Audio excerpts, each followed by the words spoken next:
and welcome.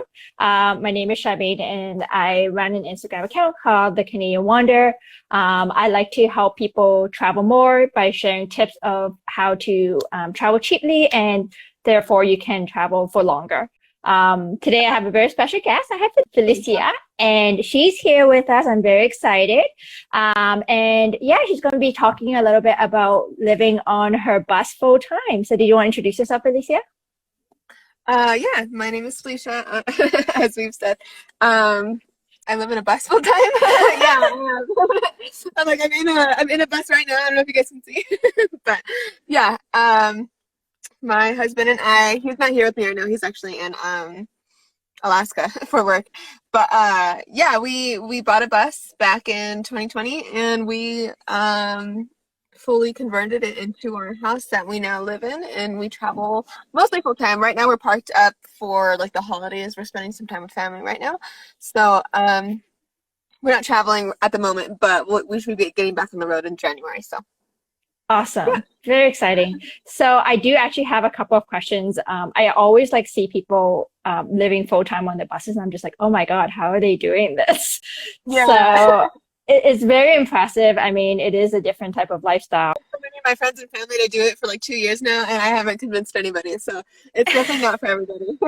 It's not for everybody, I absolutely know, but I think it's very cool that you've transformed your life into this, like you've made this bus your life, and you're making travel a priority. So I do actually have a couple of questions for you today, which I'm really excited to chat to you about.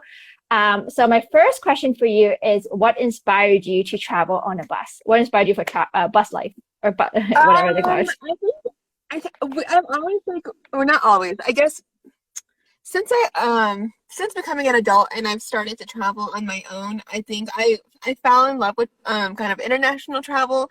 And growing up, I didn't get to travel a lot growing up. So I think like in adulthood, whenever I discovered like that was something that I was really passionate about and something that brought me a lot of happiness, um it opened up a lot of doors to like meet new people, to experience new cultures, to experience new places around the world and whatnot. And so I actually fell in love with like international travel before um jumping into bus life. And I think the pandemic was kind of like the perfect storm of being able to get into the bus, because we weren't able to travel internationally because the borders closed for almost 2 years to Okay. most countries. And so that's actually when we bought the bus, and we started converting was during the pandemic, because we couldn't travel outside of the country. So we're kind of trying to feed our like travel bug by like traveling within the United States at that time. And yeah, that's kind of like what sparked that. That's awesome. Yeah, I feel the same way because I feel like I started solo traveling when I was an adult as well. Yeah. And it's a different experience, I think, because when you're an adult, you're kind of more conscious of your decisions, and you kind of like you Yeah, said, for sure. you want to meet people, you can actually remember these experiences as opposed to like if you're a child, like you're kind of like just following the family wherever they go. Yeah, it's been really fun to be able to plan some fun like international trips. And then now that we're in the bus, like we're almost always planning the next place that we're gonna go. And that's what's really fun about the lifestyles, is like when we get bored, or if we want to change up like our scenery or our backyard, we can just, decide where we're going next. Yeah, I can totally see that. Like you could just like decide, okay, I just want to go here and then just like drive over Yeah, to pretty change the much. scenery. As long as there's not an ocean in between, yeah. But That's true. So tell me about the process of converting your bus, because I saw your bus. It's so pretty. I think you did a really good job. thank you. Yeah, so that was the hard part, in my opinion. I think the fun and easy part is the traveling and living in it now. Converting is not easy. We're not even honestly completely done. We still have some projects that we're working on starting next month, now that we're parked up for a little while. It almost feels like it's like a never ending project. And I feel like I always hear like homeowners say that too. So I feel like it's kind of like being a homeowner in that sense, because we have to like always be maintaining it. Um, so yeah, we bought it in 2020, kind of like in the height of the pandemic. We uh, bought it as like a retired school bus from one of the local districts here in our area in New Mexico, and we did a complete demo on it. It used to be a 70 seater bus, and so it used to seat 70 people. So it's pretty large. It's 40 feet in length, and the inside of it is about 35 feet. So I think I forget we like calculated it at some point, but I think it's like 250 square feet, give or take some.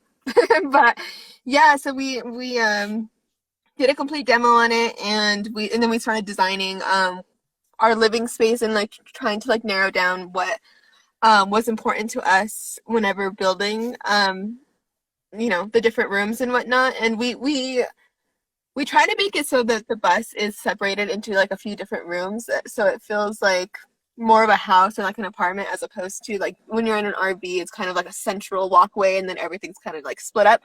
So we definitely prioritize like the kitchen, because we're like pretty big foodies, so we definitely wanted to uh prioritize the kitchen, and then we prioritized a pretty large bathroom too. I really wanted I really wanted a bathtub whenever we were building, so we made that happen. It's kind of been more of a headache than it has been anything else, kind of like in retrospect. But yeah, so we prioritized a pretty large bathroom as well, and then a pretty large bedroom too. We don't have kids or anything. We travel with our two dogs, and so Nice. it's we didn't have to like utilize like real estate in our bus for like children's beds or anything like that. We kind of have like a guest bed with the pull-out couch, but that's just for like when we have friends over. But honestly, we use it kind of like just as a pull-out like bed whenever we're watching TV in the front. So yeah, it took us about 2 years to convert. It's completely solar powered. We have Wow. uh yeah, we have like a full solar system. We have a full like plumbing system too. So it's we have like 100 125 gallons of fresh water that we run our bus off of, and that'll usually last us a couple weeks, depending on how conservative we're being.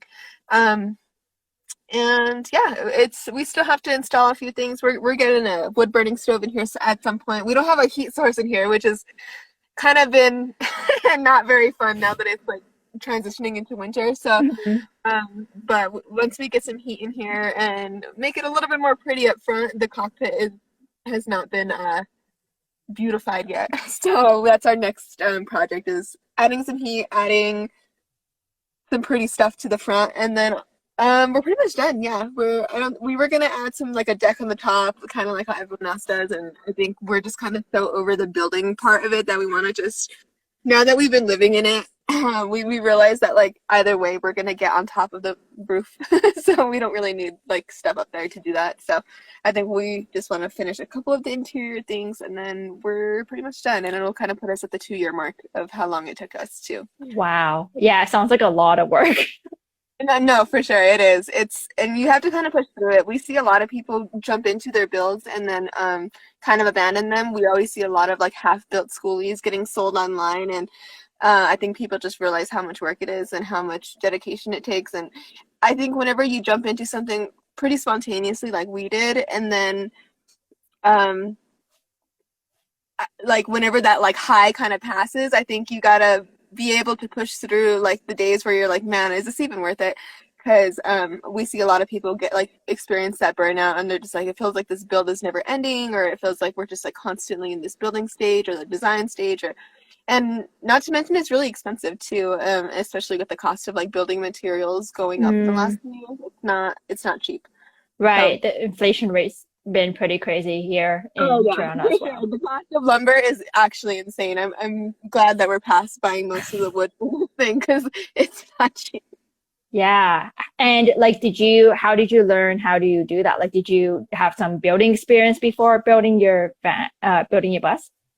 I did not, but my husband did. He has a background in construction, and he's also had a bachelor's and a master's degree in architecture and design. So he knows how to design, but he also has experience in like the building side of it. He used to work for like a general contractor, so he knows what he's doing. So I'm kind of like the brains behind it, and I like give the crazy ideas, and then like he kind of makes it happen. So that's kind Oh of like my how we God. work as a team.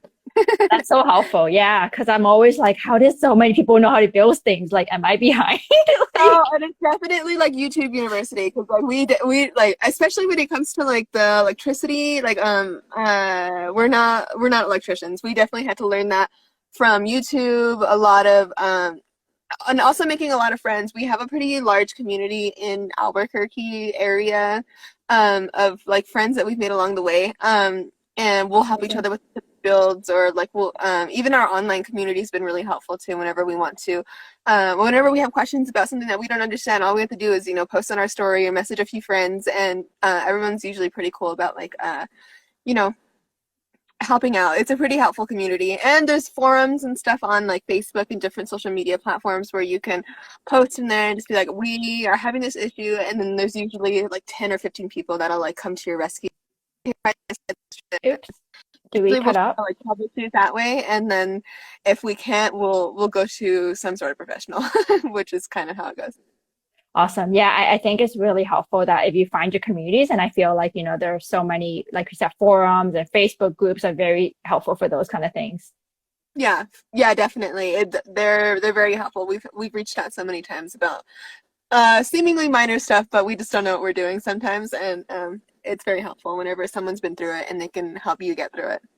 Awesome. So even the electricity and like heating and those kind of like water systems, you've been doing everything by yourself as well. Yeah, the water system was completely learned on YouTube. Good.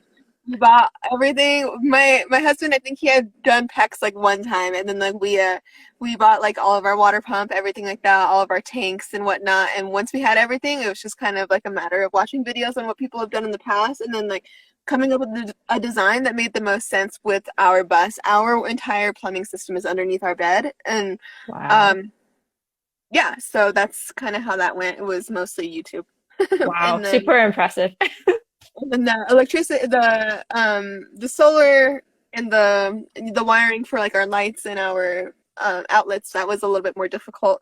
It was definitely a big daunting task for us that we put off for a while, but we reached out to a lot of people. We did a ton of research on different systems and what would be the best for us, and then we ended up buying an entire kit.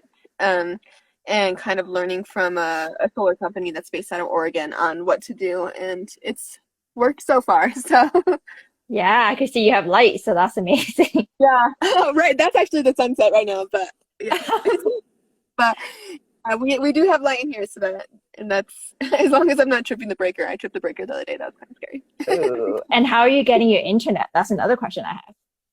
Oh, internet. That is another thing that we did a ton of research on because whenever we're traveling, Jake is a remote, he works for an architecture firm remotely. So that was something that was very important to us. And then obviously us doing like social media, and then I do like photography. So I need to have access to the internet as well. We use Starlink. I feel like a lot of van life and bus life people have kind of made the journey over to Starlink from like other like internet sources, like whether it's like a signal booster or anything like kind of the internet of like the past.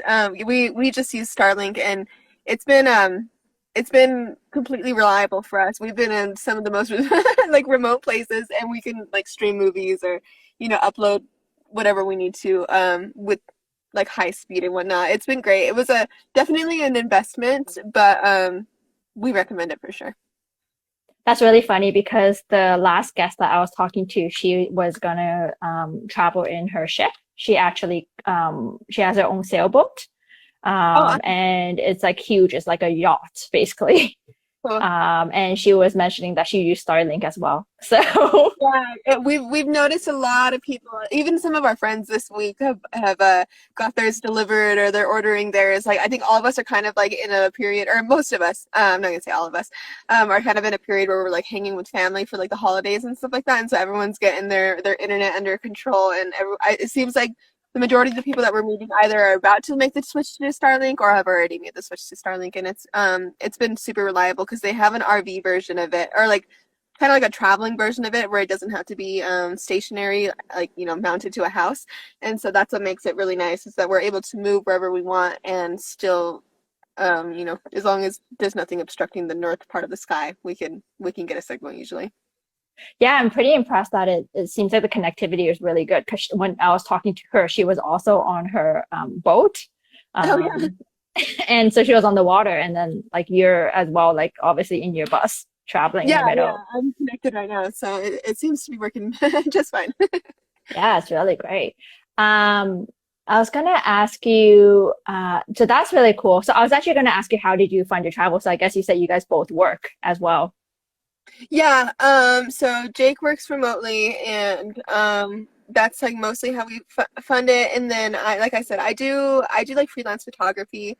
It's not the most stable, but it is, when it comes to our like cost of living, it really depends on how fast we're moving. If we're not traveling, we're not spending money on gas. And so that's really Right. the cheap part. And we more often than not stay at free campgrounds or like public land, as long as we're not parked up in a place for a significantly long time. Sometimes like friends or family, or even other like fellow bus people like will like give us a place to stay for like a few days, or stuff like that. So that's what kind of curbs our cost of living, and it really just depends on how fast we're moving. And then when we are moving quicker, we are traveling to a certain place. It's a little bit more expensive because gas is not cheap, and we have diesel and we have a 60-gallon tank. So every time that we fill up, it's Ooh. not pretty. But yeah, that's kind of how we do it. Do you find living in a bus is more expensive, or like is it a more affordable option for most people? I think more affordable, in my opinion. We downsized when we bought the bus. We were living in a two-bedroom, like 2.5 bath, like townhouse that had a garage, a huge apartment, like huge, and we were paying upwards, I think, of 1,500 like a month just on rent alone. That didn't include utilities. That didn't include like gas, commuting, all that kind of stuff, groceries, all the cost of living, Right. and so I think like at the end of the day, we would be breaking or like yeah, just about 2,000 every month just to live in an apartment. And when we downsized, we were able to sell all of our like belongings and then get into the bus. And now that we're in the bus, like I said, it really depends on how fast we're moving. But right now, even when we're parked up, we're saving a lot more money. We were able to find a campground kind of near family, or it's not necessarily an RV park, it's more of a campground. And I think it costs for us to park up here like an off season right now, it's about like $500 a month. So just to be able to sit here, and then we have like the internet that we have to pay for, but being able to park up for 4 weeks for less than $600 is far cheaper than what we would be paying in rent in an apartment. So Oh, that's amazing. That is quite cheap. yeah, and well, I actually posted about this a couple days ago. We when we were traveling, we traveled for almost 6 straight months. We only paid for two campsites. Yeah, once in Oregon and once in Canada, and it was because one of the times we were just we were trying to go on a specific hike, and we wanted to be close to the trailhead, and so we paid for that campsite. And then once in Canada when we had to charge some batteries because our batteries were dead, and so we needed to go plug in somewhere. And yeah, those were the only two times in 6 months, and the rest of the time that we were on the road, it was completely free. We either stayed in public land, public campsites, or like we're a parking lot hopping from Cracker Barrel to Walmart or something like that. But Yeah, I would think that, right? Parking lots will be free as well, right? I think. I'm not really sure what's the laws about most of this. them, you definitely have to follow. There's like a rule of thumb where like if there's a no overnight parking sign, or if there's only like a 24-hour parking, like you definitely have Mm. to kind of abide by those rules. And we haven't really had too many issues with that. But Walmarts are kind of like a good place that people usually go to, or Cracker Barrel, or sometimes we'll even we'll go to like truck stops. Truck stops have been like pretty helpful, especially if we like just want to take like a shower, or like wash our clothes or something like that, and like we kind of have everything in one place. I will say though, truck stops are really noisy. They're not. You're not going to get a good night's sleep in a truck stop because there's so many semis and stuff like that. It's definitely very very noisy, but. That's kind of like what we do. It's not very often. We usually stay in the woods somewhere, out in the out in the middle of nowhere somewhere. That's like where we thrive. But yeah, Yeah, I know in Banff, for example, because I think maybe I know that's where you were in Canada, right? In Banff. I yeah, know we were parts of Banff. Yeah, they have campsites and then they charge. I think in America I've heard there's more campsites that are free. yeah, we did kind of come across that. I think in the national parks we have to be way more careful. Um, because in Canada, it just seemed like they were like way more enforced, especially in the national parks. And so we were up in like Jasper and Banff, and when we were passing through Alberta and British Columbia, it seemed like there wasn't a lot of options for public camping or like free camping. Yeah. What I think what we kind of came across the most in Canada was where if you what they do is they kind of allow you to stay in like overflow lots of like the different like trailheads or like the more popular places. And if the campgrounds fill up, what we came across was that we can stay in like an overflow lot for free, and that's kind of how we got by in Canada. That's smart. Yeah, I just did the that trip as well in the summer, and I Yeah, actually think I that's see maybe the how I. pictures. Oh, thank you. Yeah, I think that's maybe how I came over across your account, probably. Yeah, it was. Yeah, we were there for like a little while. We spent a little bit longer in Canada than we anticipated. We actually broke down back there, so we were there for a little bit longer. But yeah, outside of the national parks, we didn't have any issues finding any places to park. But when you're in national park territory, you definitely have to be careful. Well, we thought we were going to end up having to pay for a few campsites, but I think the overflow lots kind of just like saved us, and we didn't spend too much time inside the parks. So that's kind of how we made it work. And in the US, do you usually stay in national parks as well? Or I guess their campsites, they're different? Um, yeah, we've stayed.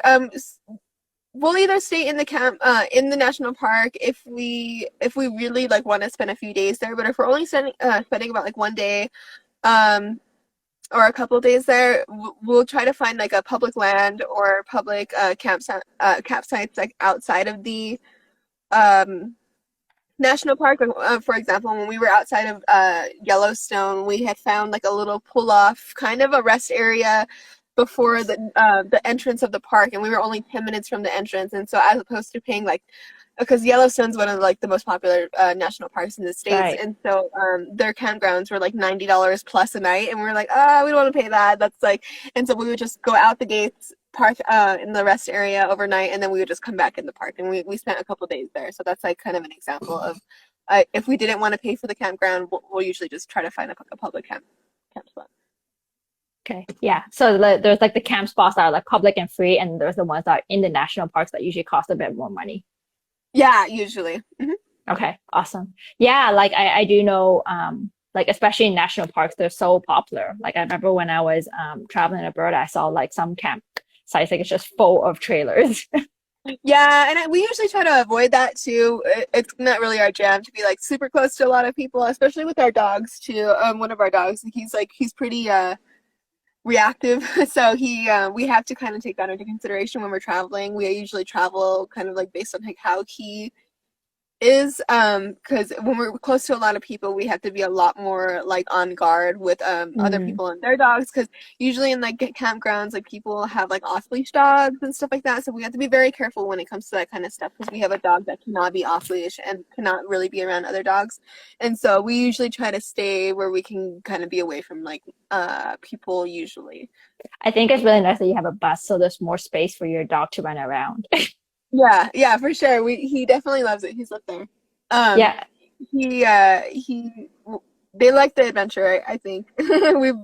We've given them a fun year this year. We've taken them to the ocean. We've taken them out of the country with us, and so they definitely love it. They don't have a yard, but usually whenever we get like a nice campground, we can let them off, and go run around for like a little while, and they love it.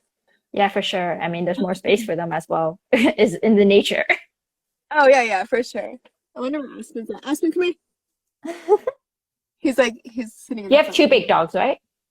I have a big dog and a small dog. I have a here. She's like, here's my old lady. She's right here with me. Oh, this is a small one. Yeah, this is Jersey. She's actually 16 years old. I've had her since I was like in middle school. So Oh, she's wow. she's living out her golden years in the bus with us. And then we have Aspen. And Who's a bigger Aspen, come dog? on. Yeah, he's the big dog. He's the one that we have to be careful with. He's a little bit more of a handful. He's like a husky, so he's very Yeah, big. for sure. That's why I was saying it's really nice that you have the bus because you can transform it the way you want. Oh my God, he's so big. He's so cute. Yeah, he's so big. He Yeah, looks so cozy too. Yeah, he's definitely very fluffy. He makes our bus is always covered in Husky hair. So if you ever visit our bus, we always tell people like you're gonna leave probably with him the best in fur. But it's a gift from him to you. Oh, he looks great. He's so cute. Yeah. So do you find it difficult when you guys are changing seasons? Because like, for example, now it's going into the winter. Like, how do you handle that going through living in the bus? This is our first winter in the bus, and so it's definitely been a challenge. We especially because like I said, we don't have any heat in the bus, and we kind of waited on that because when we hit the road, it was like beginning of summer. We anticipated a completely different path than we ended up going on, and we thought working on the bus on the road was going to be a lot easier than it was, and so I think the transition into winter has been a lot more challenging because it's been really cold. We were in Utah and we ended up cutting off the last part of our trip. We weren't even supposed to get back until this weekend into New Mexico. We were supposed to have about 2 more weeks longer exploring like all of the national parks in Utah, and that ended up kind of getting cut short because we got hit with a snowstorm while we were in like central Utah, and I think it dropped down to like 19 degrees that night, and we were just miserable. It was so cold, and so now that we're back in New Mexico, slightly warmer temperatures. Once Jake gets back from Alaska next week, our first priority is to get a heater in here. But we have a space heater, and since we're plugged in, we don't have to worry about it drawing too much energy from our batteries. So that's kind of been helping. But it's definitely been a challenge. But also in the summer, we were just it was our first summer in the bus. We had an air conditioner, but I think whenever we're traveling full time, we have to take into consideration whether or not our batteries are fully charged. And things like air conditioners and heaters, they pull a lot of energy. So we oftentimes have to go without. And anytime that we did have our air conditioner running, we'd have to be plugged in or we'd have to have a generator running. So it's kind of like a give and take. It kind of just really depends on how cold it is or how hot it is. But there's definitely like two extremes. So if you can get used to it, or I think what we do is like we try to travel with the weather. 75 degrees seems to be like our sweet spot where we really like to kind of hang out. So if we can find 75-degree weather or like weather in the 70s is our favorite.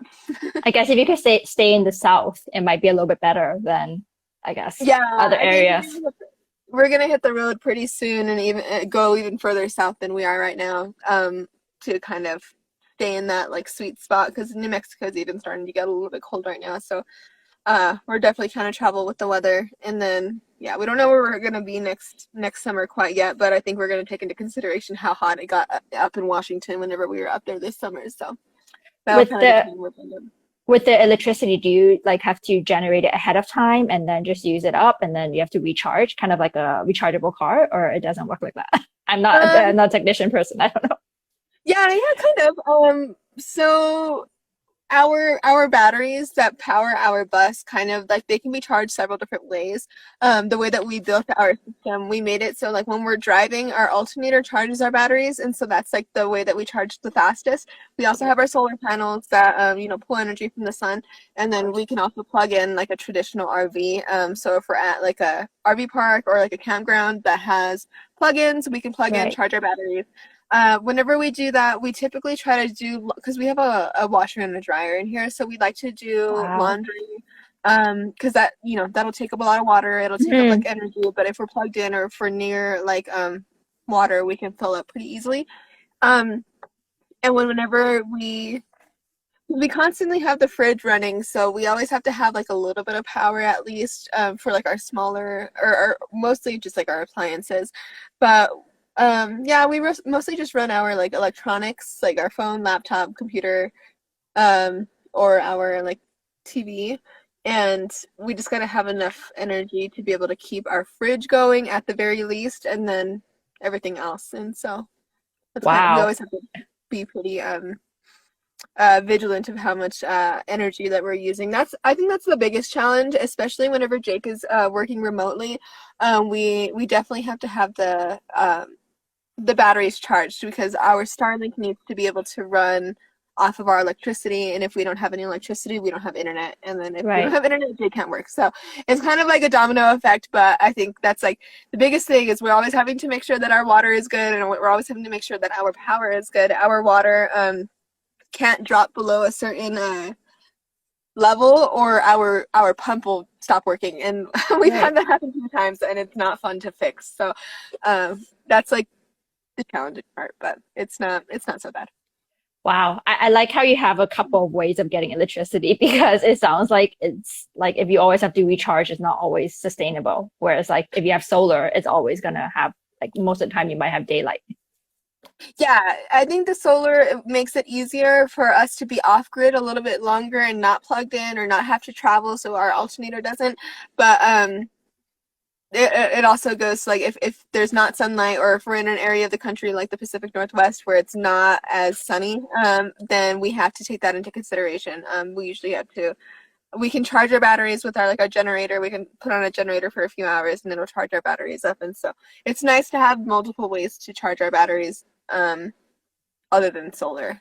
And when you look at campsites, do you look for these facilities to make sure that they have those kind of like showers and power, those kind of things? Like, is that Yeah, something that you that take makes it consideration?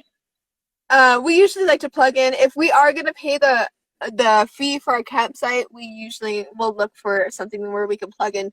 It's almost like a luxury because like that day, like we can, we kind of like we'll run the water and not have to think about it. Or we'll like I said, we'll do laundry and run the washer and dryer and like not have to really think about it. And then we have a shower and our bathtub like in the bus, but it's nice to not use our own water. And whenever they have facilities like that, it's almost like a luxury because we don't take like super long showers in the bus, but like whenever we are parked up or whenever we're at a campground, we can take like longer showers, or and we don't have to deal with the water heater in the bus. That is a whole other thing.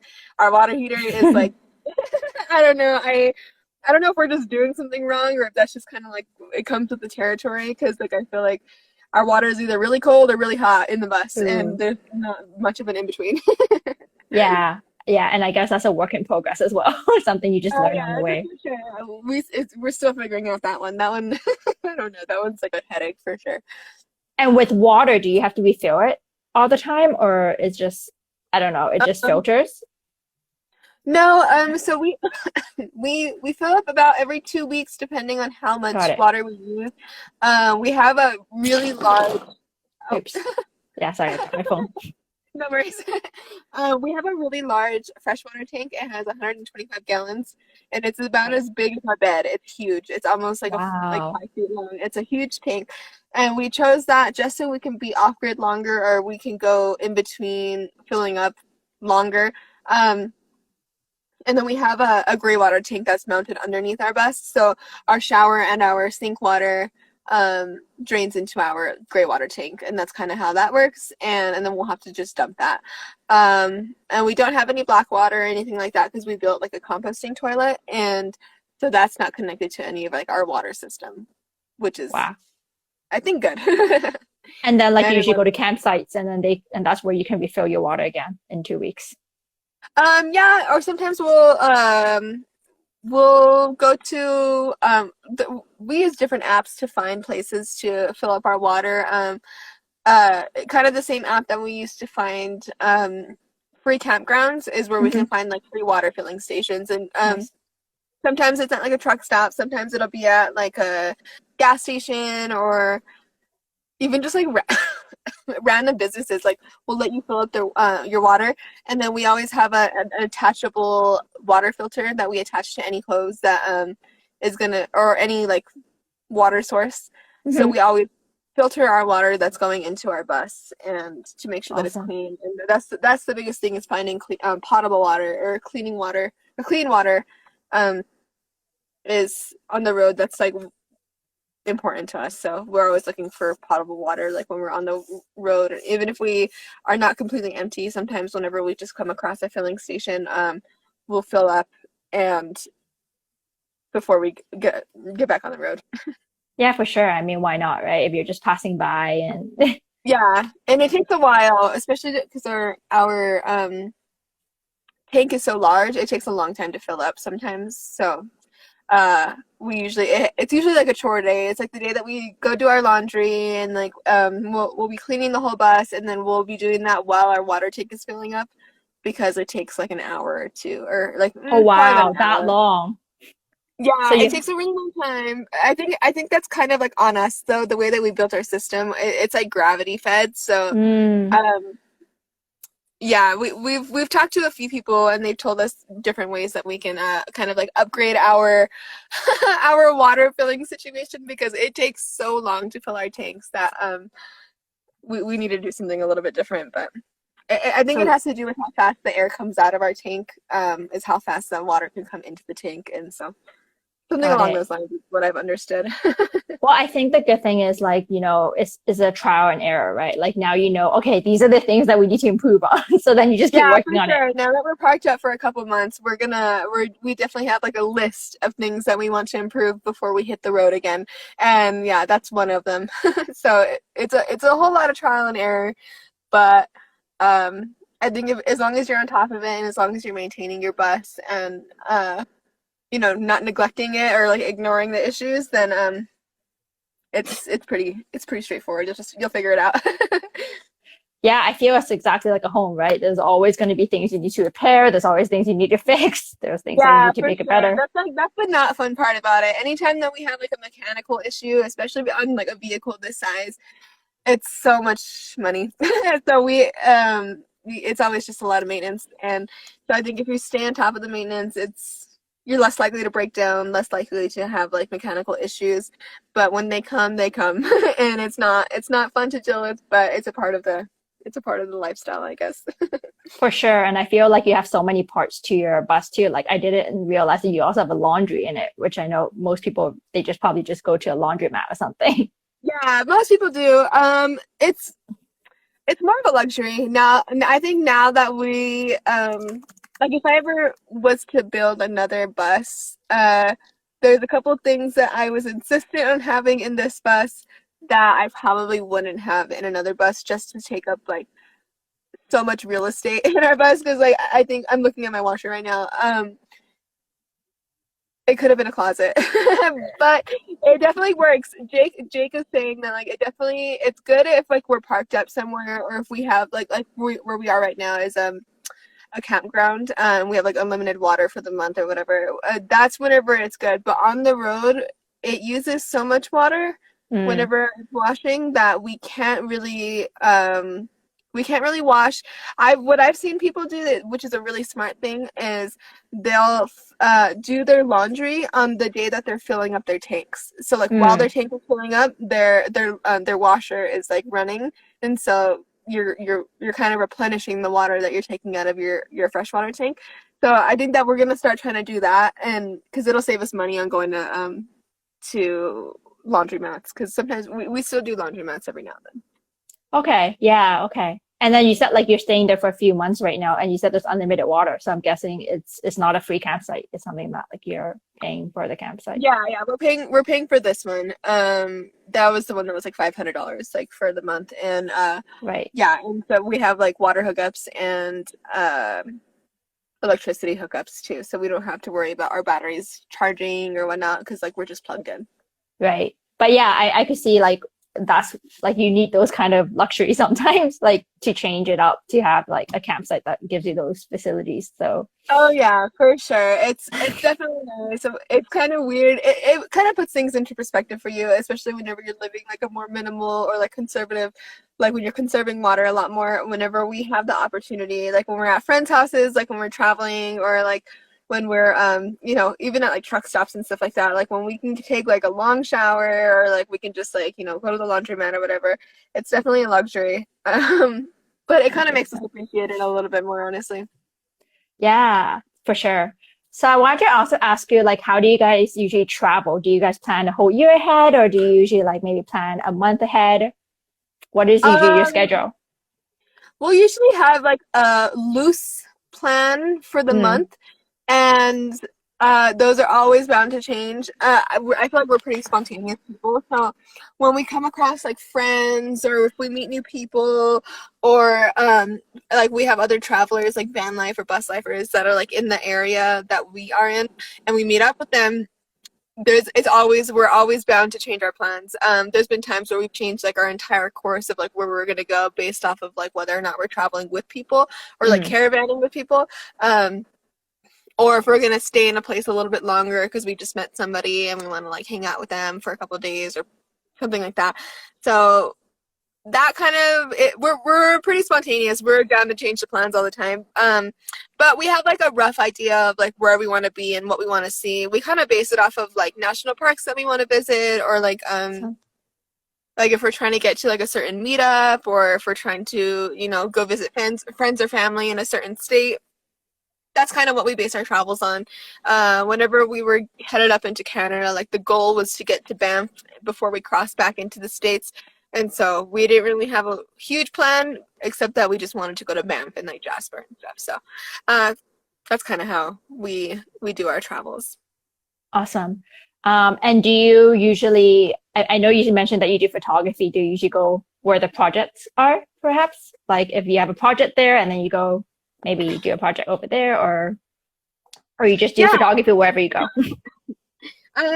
Almost the opposite, actually. So I do some freelance photography for one or a couple of like outdoor agencies or like travel companies. And what I'll do is the setup that I have with the travel company that I work with, I'll send them an itinerary or like a rough itinerary of where I'm going to be traveling for like a month at a time. And then they'll send me back kind of like Where you can, assignments, like photo assignments. They're like, oh, okay, like so you're gonna be in like the California, Los Angeles area. We have a photo assignment that you can do in Los Angeles. We need pictures of like this specific area, and then if I go there, I take my photos, send over my stuff, and then they pay me for my work. That's kind of how that goes. oh, And then I sweet. do, yeah, and then I'm working with a couple other companies where I kind of do more like user generated content. So it's kind of like where they'll send like products to us, and then I photograph them for them to use like as in like ads or on their social media or on their email lists and stuff like that. And so I'm kind of like a photographer for the company, but not necessarily like as an employee. I'm more of like a Right. contract or like a freelance. It's a freelance position. Right, for So sure. that's kind of how that goes. And so I usually we usually don't go to where the projects are. We kind of like just send out like where we're gonna be, and then if the projects kind of line up, that's kind of how that works. It's a little bit hard to get mail while we're traveling, so like receiving packages from brands and stuff like that has been definitely a huge challenge. Hmm. But yeah. Do you have like I don't know, some kind of address that they can send it to, or how do you deal with the mailing address issue, or just wherever you are, I guess? Usually it's some sort of like general pickup, like FedEx offices have Mm, like where you can just like go pick up a package, and that's right, kind of like we'll kind of like project where we're gonna be in like a week or two, and then if someone's sending something to us, they will send it to like a FedEx or a UPS facility or like a USPS facility, and that it's not easy, but that sometimes slows down our travels if we can't calculate it to like the day of when we're going to be passing through a certain city, because sometimes we're waiting on packages for like a few days, and that's a little frustrating, but sometimes it allows us to like slow down and experience a place a little bit longer than we normally would. So hmm. yeah. I feel like the more we talk about it, the more challenges I hear. Yeah, there's definitely challenges that come with it. A lot of people see the social media stuff, and they don't realize like what kind of, oh my gosh, it's getting really dark in here. Let me go turn on my light. And the sun is setting while we're on this call, and like it's just getting so dark in here. So Oh, mine is already gone. It's almost 7 p.m. here, so it's gone since like 5. get up, get up. My dog is on my bed. Yeah. After we changed the clocks, the sun has disappeared at 5. Oh, wait, are you in Canada? Yeah, I'm in Canada. I'm in Toronto. Oh, you guys changed the clocks there too? I didn't know that. Hmm. Yeah, we do. It's a whole I think it's a whole North American thing, but it's so annoying. Like Oh, gotcha. I had no once, idea. I but thought that was once, in America. no, in Canada we do that too, and it's so annoying. But I think it might be, I don't think, actually, I don't know, but I think not all provinces do, but most provinces do. Oh, gotcha. Okay. I had no idea actually, but yeah, it's definitely been getting darker earlier. I think I don't even know what time it is right now, like 5 o'clock, and it's already the sun's already setting.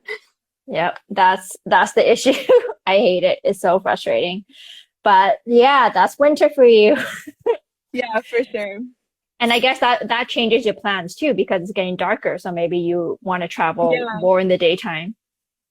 Yeah, that's something that's really frustrating now that we're kind of getting into winter too, is because like Jake doesn't really like Jake primarily is the one that drives the bus, and he doesn't like to drive at night because it's not as safe. We have to be a lot more careful at Right. night, and in most places, because like animals, wildlife, just traveling at night in general is like not as easy in like a vehicle this big, and sometimes like by the time that he gets off of work, because he gets off of work at like 5 p.m. It's already dark, so sometimes we can't move as quickly as we want to. We'll have to wait till the weekend when it's like we Yeah, I was can gonna say, do you drive in guys the day. have a fixed schedule as well? Because I know with remote work, like for example, I have a remote job, but I'm supposed to be like in where I am, like I'm supposed to be in my house. But like, yeah, like it's hard sometimes because it's like you have a fixed schedule. And I know like depend on the company that you work for, but sometimes it's a fixed schedule, like a 9 to 5 kind of thing. Yeah, it's kind of like an 8 to 5 thing for Jake, and so that kind of determines like what we do a lot of the time, or how fast we move, or like if we're like trying to get to like a certain like national park or something like that. We kind of have to plan it around like his work schedule. Yeah, and it's like an 8 to 5 every day. So like most of the driving will probably be at night or either on the weekends, which is Yeah. good. Yeah. And I think like, yeah, with the weather changing because it starts so early, like I used to walk around 5 or 6, like after work, but then now at 5 it's kind of dark and I'm like, oh, do I really want to go out walking in the dark? Yeah, yeah, I feel that. It gets dark a lot earlier over here, especially like even whenever I have to take the dogs out in the evening. It's usually pitch black by then. Yeah. I guess I know you talked a lot about your different challenges and obviously I've learned a ton, but I was gonna ask you, what is your favorite part of living in the bus? Favorite part, I think my favorite part of living in the bus is being able to travel as much as we want. I think I don't know, I always tell friends this and I always tell like family this and stuff like, um, I feel like I always need some sort of like I get bored very easily. And so I think that's like what makes like kind of like working like a typical like 9 to 5 job, or like, anything like that, like really challenging for me, especially Mhm. because I just, I'm always kind of like looking forward to like the next thing. And I think when we get bored and we want to like, change up our scenery or like, change up our back, because like all we have to do is like open our back door to like our bus and like our backyard is like wherever we're parked. And so I think whenever we want to change up, um, our view, like we're able to pick up and go whenever we want because our house and our vehicle is like the same thing. So it's really nice to be able to kind of change our backyard whenever we want. That's for sure my favorite part. And how often do you move around? Um, Pretty often. I think if we find a place that we like a lot, we'll stay there for a lot longer. Or if we want to be around certain friends or something like that. For like, I know over the summer we spent a lot of time in like Oregon and Washington because we really Nice. liked that area a lot. Um, we only spent a couple weeks in Utah. Like I said, like it just really depends on if we like the place, we'll stay there longer, and then if we don't, if we have something else that we want to see a little bit more or a place that we're trying to get to, then we'll just kind of pick up and go. Awesome. And I'm guessing like you probably choose the destinations to be like, okay, where's like close by and maybe the next state, and maybe Yeah, deciding how to go from there. usually, yeah. I think if we're like headed to a certain state, we'll research the areas that we're passing through or national parks in the areas or like just things that we want to see. That's kind of how we base our travels off, and how we decide where to go. I think national parks is a great way to determine your travels because like I always see people on Instagram to be like, how many national parks have they seen? Yeah, yeah, it's definitely been fun since we've been in the bus. We've seen quite a few, and so that's one of our favorite parts of travel is being able to see the national parks. It's nice exploring like our own backyard and our own country. Um, it's a little bit of a change of pace from like international travel, but it's cool to explore like what makes our country really beautiful. And also I find that in America, like the landscapes are very different. Oh yeah. I like like you mentioned Utah, like I've never been to that part, but I think that's something that we don't have in Canada, that kind of red, rugged landscape. Yeah, Um, yeah, the desert. We're definitely some desert dwellers. Like New Mexico is quite different from Utah, but we border Utah, and we grew up here, so like we're used to the desert or like the high desert landscape, and so we love the desert. And it was really nice, like after being in the Pacific Northwest and in Canada for so long, once we saw those red rocks, we knew that we were getting close to home. It was pretty cool. um but yeah, it can change like from state to state. We've like honestly like as soon as you cross state lines, especially like when you're going into Colorado, like I said, Utah, Arizona, all of the states around here are very unique and they have very unique landscapes. And we've been lucky to experience a lot of them. We've been to the coast in the bus, we've been to the desert, we've been to the mountains, we've experienced a lot in the bus so far. I love it. Um, I know I wanted to also, I think I just have like one more question because I know I've been talking for quite a bit.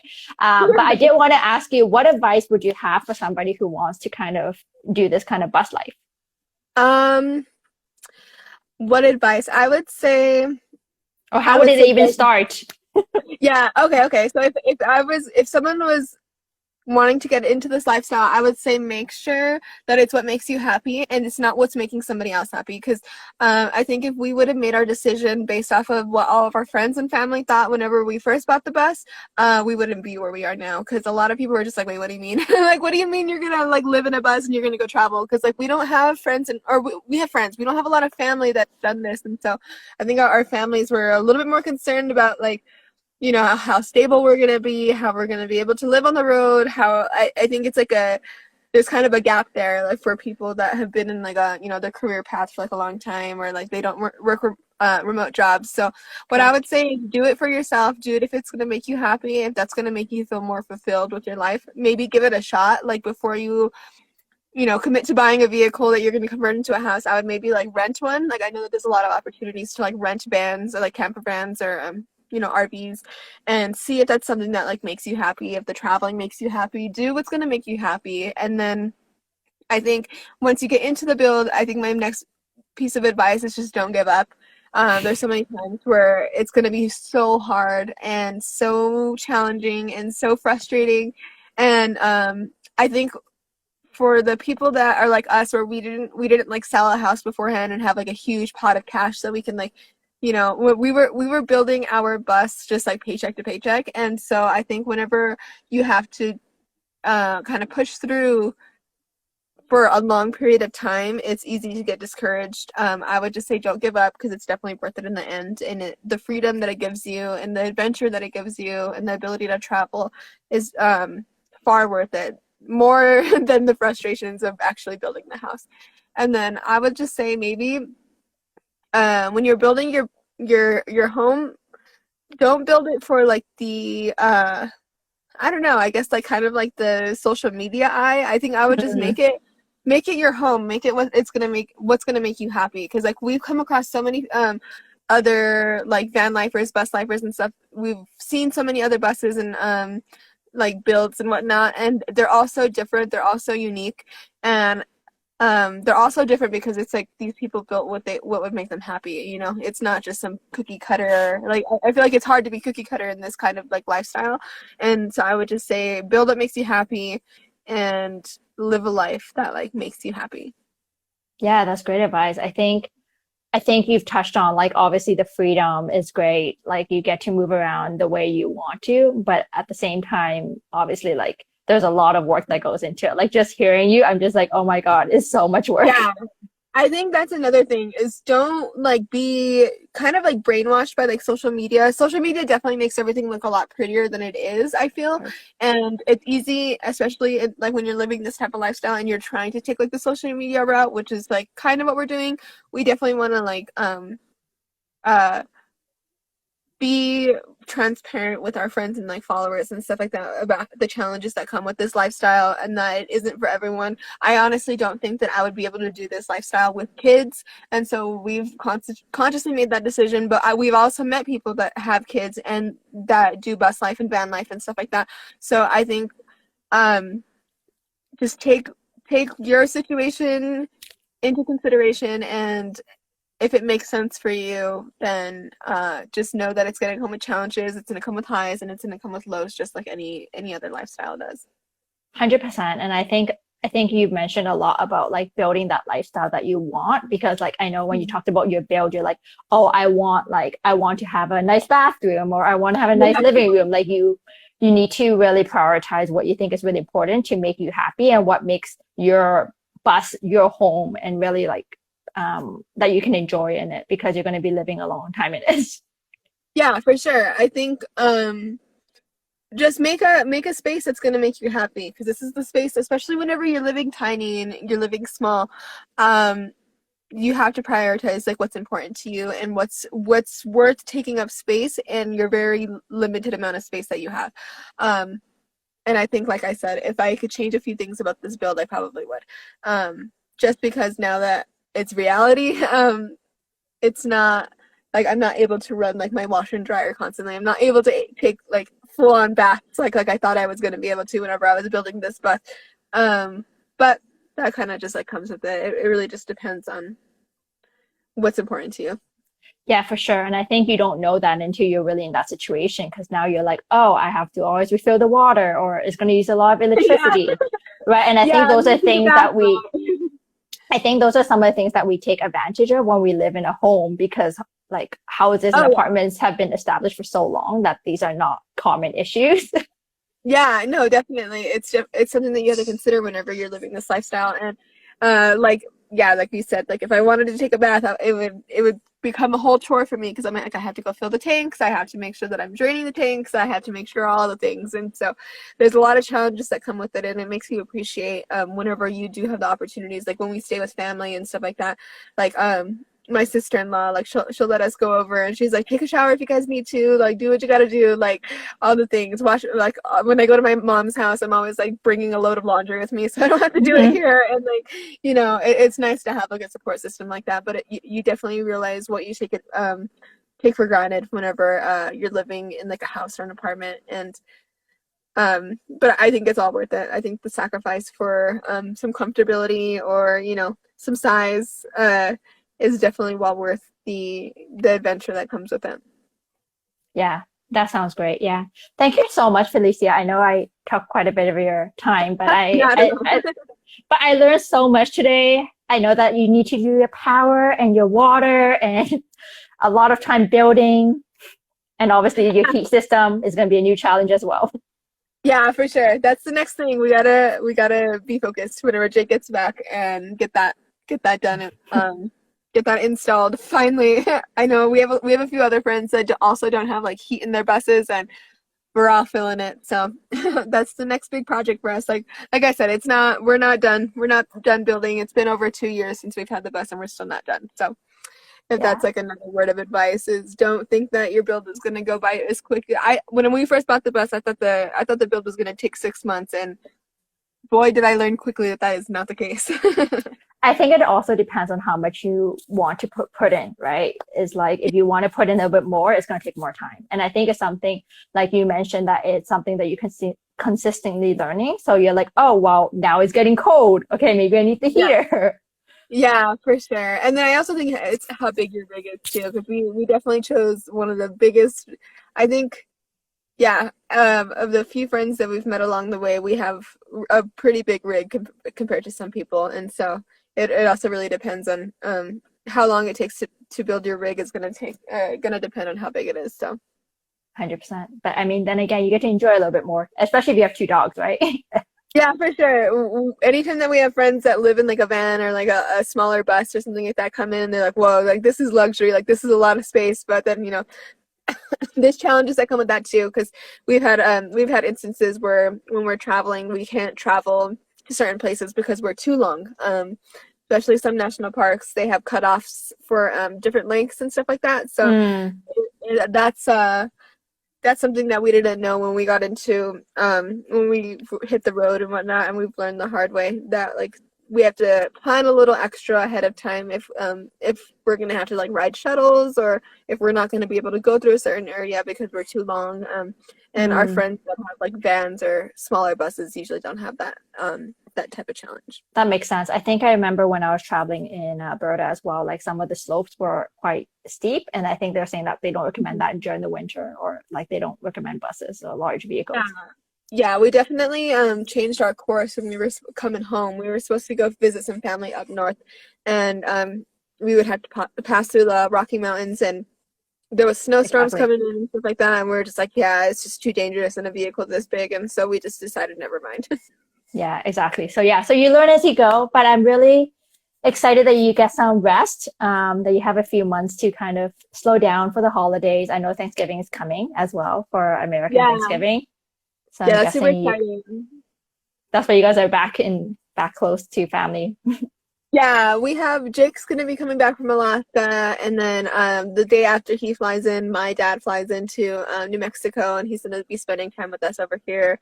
Nice. And I have family, all of our families moving back over here to New Mexico this winter, and so we're surrounded by a lot of family and friends right now, and it's really nice. We also miss New Mexican food. Like being away from New Mexico for 6 months was a little brutal for us because we love New Mexican food. It's very unique to this region. So, and you can't find it anywhere else. So we're excited to be back with like comfort food and our family and friends and surrounded, by I love think for for the holidays. sure. Yeah, so hope you have a wonderful Thanksgiving. And yeah, I hope you like get rested, and I'm really excited for your next adventure. Thank you. Thank you.